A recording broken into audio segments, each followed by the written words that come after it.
함께 보신 말씀은 사도행전 3장 11절로 마지막 26절까지입니다. 사도행전 3장 11절로 26절까지 우리 한 절씩 교독하시고 26절은 합독하겠습니다.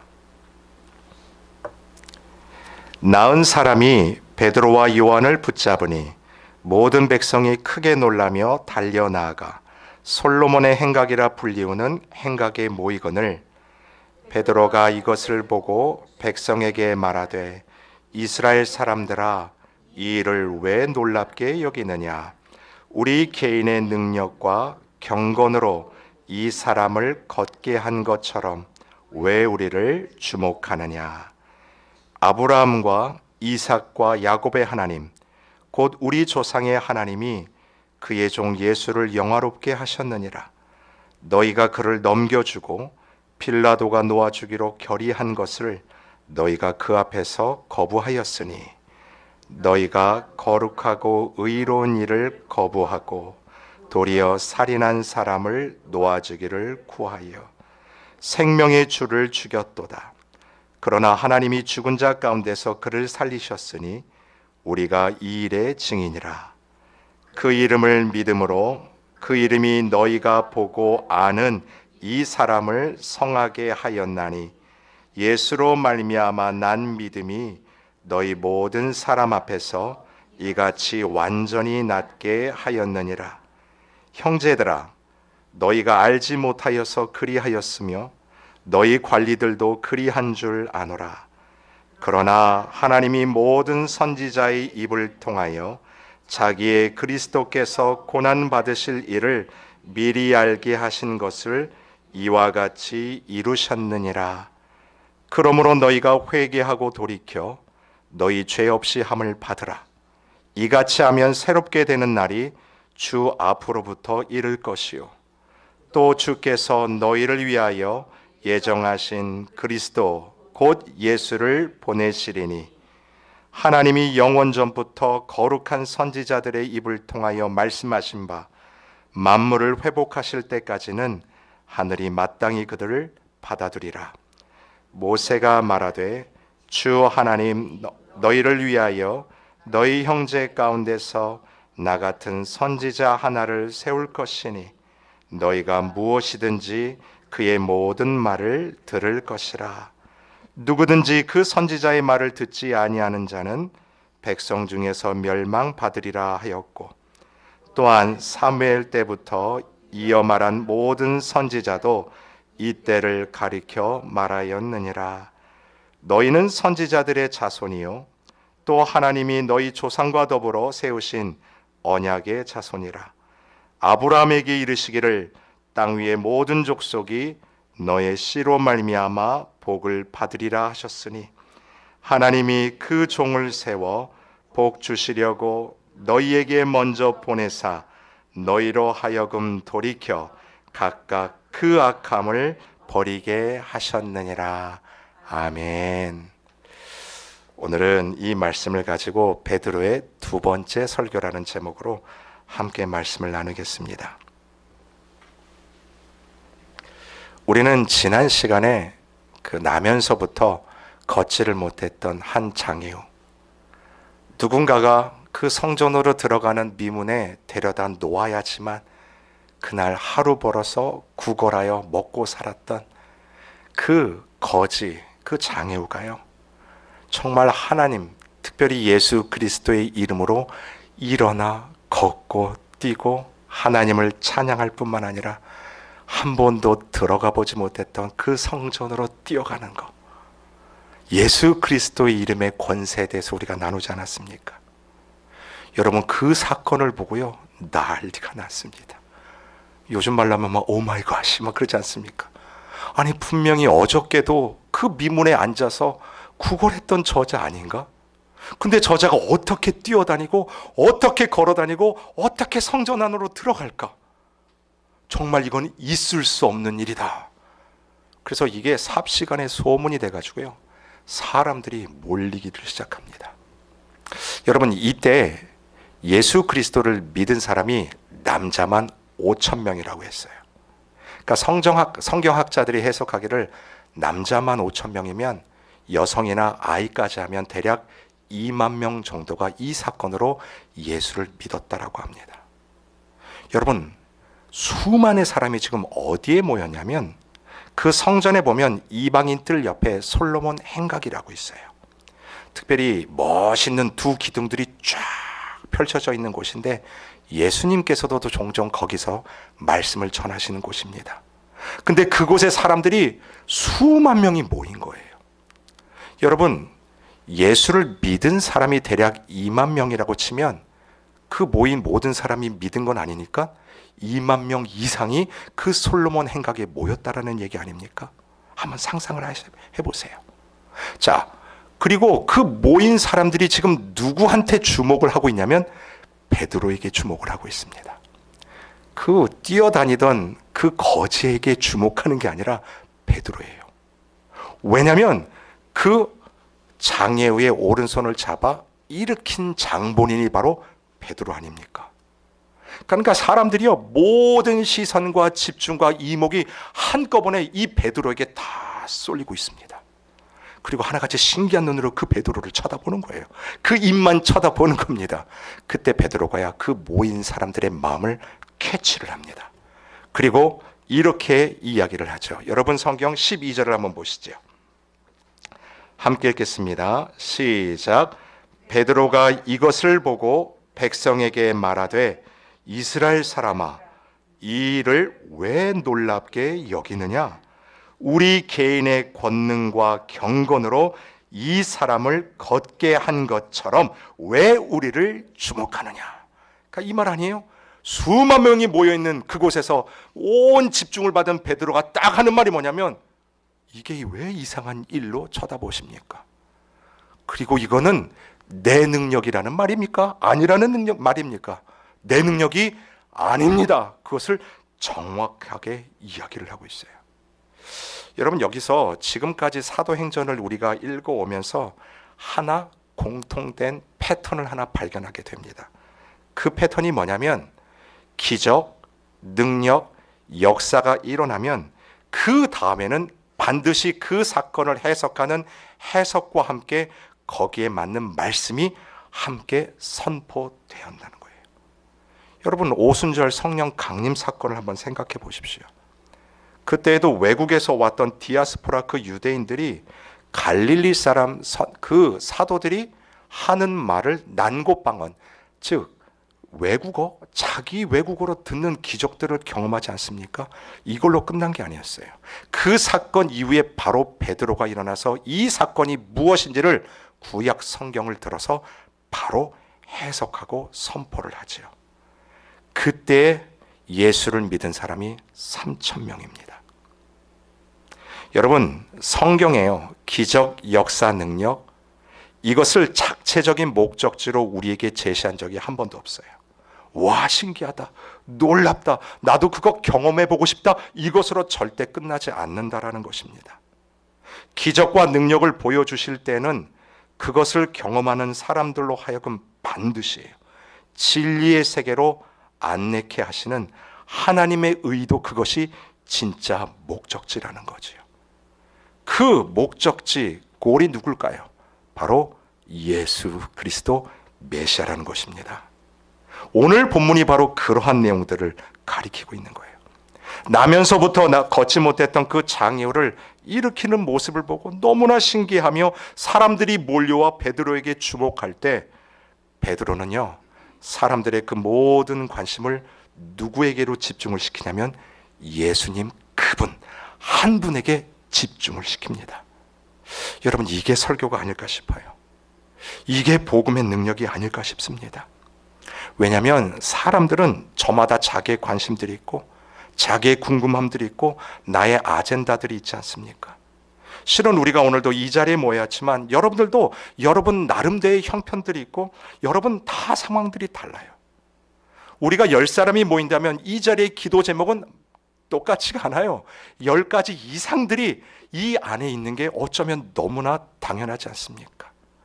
너무나 많은 질문들과 서로 다른 상황 속에서도 그 모든 것들을 한꺼번에 뚫고 들어갈 수 있는 정답, 답이 있다라는 거예요. 그게 바로 살아계신 예수 그리스도 되신다라는 것입니다. 베드로가 오늘 그 모든 집중을 오직 예수님한테 돌리고 있는 그 상황이에요.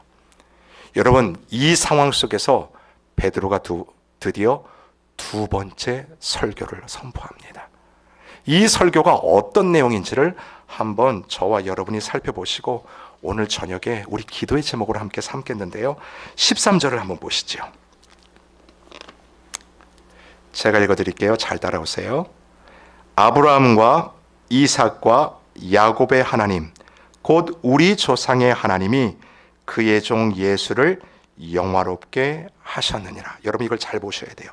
아브라함과 이삭과 야곱의 하나님, 이것은 구약적인 표현, 특별히 언약의 신실한 하나님을 이야기할 때 쓰는 표현입니다. 근데 베드로가 정확하게 지금 그 구약의 하나님의 그 언약을 들면서 하는 말이 뭐냐면 그의 종 예수예요. 이건 이사야 선지자가 선포했던 메시아가 오실 때 그분이 누군가? 바로 servant, 종이다. 그러니까 실은 베드로가 지금 구약의 말씀을 통해서 예수 그리스도가 예언되었던 메시아임을 정확하게 드러내고 선포하고 있죠. 자, 그 다음 너희가부터 같이 읽어볼까요? 시작. 너희가 그를 넘겨주고 빌라도가 놓아주기로 결의한 것을 너희가 그 앞에서 거부하였으니. 보십시오. 분명히 구약에 예언된 메시아가 이 예수 그리스도인데 그 예수 그리스도를 너희가 넘겨줬대요.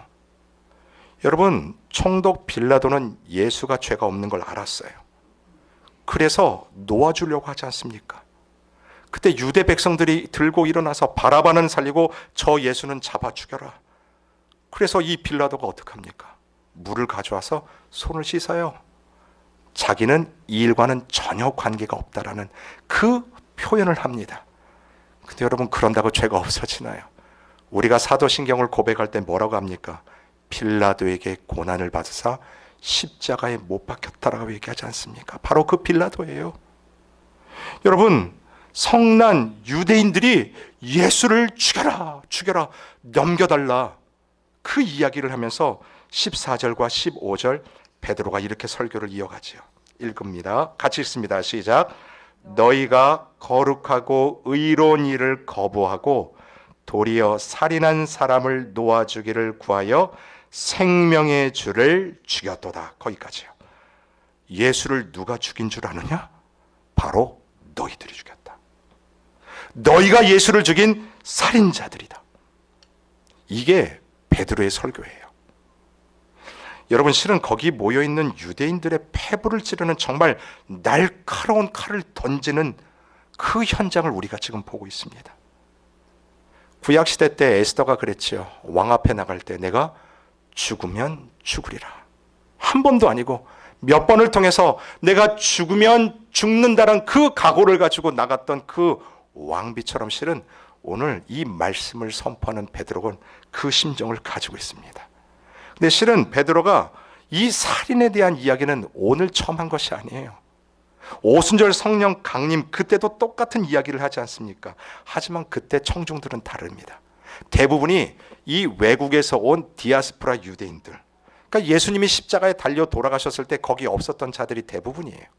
근데 오늘은 상황이 완전히 다르지요. 왜냐하면 두 번째로 너희들이 예수를 잡아 죽였다라고 말할 때 그 설교를 듣는 청중들은 다 누구예요? 유대인들이에요. 심지어 바라바 그를 놓아주고 예수를 죽여라 외쳤던 수많은 사람들이 지금 그 자리에 앉아서 베드로의 설교를 듣고 있어요.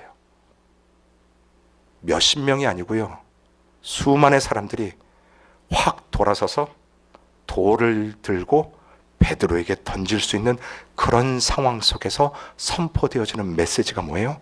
너가 바로 예수 그리스도를 죽인 장본인이다. 자, 그러면서 16절에 정확하게 이렇게 이야기를 합니다. 16절 같이 읽습니다. 시작. 그 이름을 믿음으로 그 이름이 너희가 보고 아는 이 사람을 성하게 하였나니 예수로 말미암아 난 믿음이 너희 모든 사람 앞에서 이같이 완전히 낫게 하였느니라. 아멘. 정확하게 선포하지요. 바로 너희들이 잡아 죽인 그 예수 그리스도의 이름으로 이 사람이 온전케 나음을 입었다라고 선포를 하지 않습니까? 여러분, 각자 자기의 아젠다를 가지고 왔던 그 유대인들을 향하여 가슴에 칼을 던지는 말을 주면서 결국 예수 그리스도의 이름을 드러냅니다. 근데 여러분, 베드로 설교는 여기서 끝나지가 않아요. 너희들이 그 예수를 잡아 죽였다 지적하는 것으로 절대로 끝나지 않습니다. 여러분, 설교는 지적하는 것이 아니기 때문에 그래요. 그 다음에 이 베드로가 처방에 대한 이 복음을 드디어 선포하기 시작합니다. 그러면서 여러분, 17절에 베드로가 뭐라고 그러냐면, 형제들아, 너희가 알지 못해서 그런 거야. 관리들도 몰라서 예수 그리스도를 잡아 죽인 것이다. 여러분, 실은 이 이야기를 하며 그들의 마음의 문을 하나 둘씩 열기를 시작합니다. 근데 잘 생각해 보세요. 여러분, 몰라서 그런 거다라고 말하는 이 베드로, 실은 그 장본인이 누구라는 얘기입니까? 유대인들 당신도 되겠지만 정말 몰라서 그랬던 사람이 바로 나 베드로입니다. 그 고백하고 있는 거예요, 여러분. 베드로 예수님 수제자 아닙니까? 다른 사람들은 다 예수 부인하고 떠나도 나만큼은 예수 끝까지 지키겠다고 호언장담하던 자가 아닙니까? 그 자가요, 이 베드로가 예수님이요 정말 채찍 맞고 있는 그 자리에 가요. 거기서 예수님을 3번이나 여종 앞에서 부인하지 않습니까? 어떤 신학자가 이렇게 성경을 해석하더라고요. 예수님이 채찍에 맞아서 퉁퉁 불어있는 그 눈이 이 베드로가 3번째로 저 예수를 나는 저주한다 라고 이야기할 때 그 눈이 마주쳤을 것이다. 그리고 그 자리에서 베드로는 털썩 주저앉고 그냥 도망가 버렸다라는 거예요. 여러분, 베드로가 그때 사건을 가만히 생각해 보니 뭐예요? 내가 정말 몰랐었습니다. 내가 정말 교만했고 당신들뿐만 아니라 내가 그 예수를 죽인 장본인 됩니다. 실은 그 얘기를 지금 하고 있는 것입니다. 그러면서 나도 그랬으니 당신들도 괜찮습니다. 실은 그 얘기를 하는 걸까요? 절대로 아닙니다. 그래서 이 사도 베드로가 19절에 이런 얘기를 하죠. 이것은 우리가 같이 한번, PPT가 있으니 같이 한번 읽어볼까요? 시작. 그러므로 너희가 회개하고 돌이켜 너희 죄 없이 함을 받으라. 이같이 하면 새롭게 되는 날이 주 앞으로부터 이를 것이요. 아멘. 여러분, 그 백성들 수만 명의 유대인들을 향해 무엇을 선포해요? 회개를 선포합니다. 세례 요한이 그 첫 사역을 시작하며 회개하라, 천국이 가까웠다. 예수님께서 당신의 공생애를 시작하시면서 외쳤던 회개하라, 천국이 가까웠다. 사도 베드로도 똑같아요. 첫 번째 설교에서뿐만 아니라 두 번째 설교에서도 마찬가지예요. 그들을 향하여 회개하라, 이 회개의 메시지를 던지고 있는 거예요. 여러분, 왜냐하면 바로 이 회개가 살리는 처방이기 때문에 그렇습니다. 그냥 죄인임을 정죄하는 지적으로 끝나는 것이 아니라 그 죄인이 살 수 있는 그 처방을 주고 있는 게 바로 회개라는 것이죠. 왜냐하면 오늘 본문을 보면 이 회개에는 특별히 2가지의 효과가 있습니다. 어떤 효과냐면 첫 번째가 이거예요. 너희 죄 없이 함을 받으라는 거예요. 영어에는 이렇게 돼 있어요. Your sins may be wiped out. wipe out. 여러분, 우리가 TV 보면 그런 선전 보셨을 거예요. 대걸레 그거 선전하면서 2개 제품 비교하는 거 있잖아요. 한쪽은 쭉 밀고 나가면 깨끗해지기는 하는데 완전히 깨끗해지진 않고 더스트, 먼지, 그 스테인이 그대로 남아있는 거. 근데 자기네들이 선전하는 제품은 어때요? 쫙 밀고 가면 먼지 하나 없어지죠. 완전히 깨끗해지죠. 흔적 자체가 없어지죠. 그게 바로 뭐예요? 와이프드 아웃이에요. 완전히 깨끗해지는 것. 너희 죄 없이 함을 받으라. 그냥 죄가 없어졌다는 말이 아니라 그 흔적조차도 없어지는 것. 무엇을 통해서요? 회개를 통해서요. 여러분, 당시에 이 사도행전이 편지 아닙니까? 그러니까 이것이 쓰여졌을 때는 어디에 쓰게 되냐면 양피 가죽이라고 하죠. 둘둘둘둘 말아놓은 거예요. 거기에 이제 이 잉크를 매겨가지고 이제 글을 써 내려가는 겁니다. 근데 당시에 사용했던 잉크에는 유분이 없대요. 저도 지금 만년필을 사용하고 있는데 저도 이게 잉크를 집어넣거든요. 그러면 글씨를 쓰고 이걸 지우려고 해도 아무리 화학약품을 해도 완벽하게 지워지지 않아요. 이유는 유분기가 있어서 그래요. 근데 당시 사용했던 그들의 잉크에는 유분이 없기 때문에 편지를 다 쓰고 나서 잘못된 부분이 보이면 어떻게 하냐면 그 가죽 위에다가 물 있지 않습니까? 헝겊 같은 거 물 먹여가지고 한참 동안을 논댑니다. 그럼 그 잉크가 다 불고 그 가죽에 베꼈던 것까지 다 올라오고 그때 깨끗이 말랐던 헝겊으로 싹 지우면 완전하게 흔적도 없이 그 글자가 사라진다는 뜻. 그게 바로 저 와이프아웃이에요. 근데 여러분, 우리가 이걸 너무너무 믿기가 힘들어요. 어떤 목사님의 말씀처럼 요즘 성도님들에게 이 설교를 설득하는 게 너무너무 힘들다라는 거예요. 회개하면 나의 이 죄를 하나님께서 저 wiped out, 완전히 자국까지 싹 지워주시는 그 은혜를 베풀어 주신다는 그 복음 앞에서도 아니 그런 것을 어떻게 공짜로 받을 수 있을까요? 아니 어떻게 염치 없이 그것을 내가 그냥 받을 수 있을까요? 여러분, 지금 베드로가 무슨 설교를 하는 거냐면 내가 지은 죄가 하나님 앞에 회개하면 완전히 깨끗이 사라지는데 어떤 죄까지도요? 너와 내가 예수를 살인했던 이 살인의 죄까지요. 그 어떠한 형벌로 이 죄를 대신할까 싶은 그 살인의 죄까지도 하나님께서 회개함으로 완전히 지어주신다라는 겁니다. 여러분, 시편 130편을 같이 한번 읽어볼까요? 시작. 여호와께서 다시 읽겠습니다. 시작. 여호와여, 주께서 죄악을 지켜보실진대 주여 누가 서리이까? 그러나 사유하심이 주께 있음은 주를 경외하게 하심이니이다. 아멘. 잘 보세요. 여호와여, 주께서 죄악을 지켜보실진대 주여 누가 주님 앞에 설 수 있습니까? 여러분, 베드로가 설 수 있을까요? 아니면 오늘 이 강단에서 말씀을 전하고 있는 제가 저 앞에 설 수가 있을까요? 아니면 여러분이 서실 수 있을까요? 그래도 난 이만하니까 괜찮지 않습니까? 난 그래도 저런 사람들보다는 도덕적으로 깨끗이 사니까 이렇게 말할 수 있는 자가 없다라는 것 아닙니까? 그럼에도 불구하고 이런 나를 보시고 사유하시는 하나님의 사랑을 베풀어 주셨다라는 거예요. 그 사랑을 저와 여러분에게 주시기 위하여 예수 그 독생자께서 십자가에 물과 피를 다 쏟으시고 자기의 목숨을 내어 저와 여러분의 죄를 없이 하시지 않았습니까? 여러분, 우리는요 예수님이 십자가에 돌아가시지 않으면 깨끗해질 수 없는 죄인이라는 거예요. 그런 우리에게 오셔서 wiped out, 완전히 없애주시는 이 십자가의 사랑을 베푸셨으니 이게 얼마나 큰 복이겠습니까? 여러분, 이게 없으면 어느 누가 오늘 이 자리에 설 수가 있겠습니까? 하나님이 나를 이렇게 죄 없이 깨끗하게 닦아주시고 흔적 없이 지워주신다는 이 용서가 없다면 어떻게 우리가 오늘도 숨쉬고 살아갈 수 있을까요? 이것만 생각해도 실은 너무너무 감격스럽지 않습니까?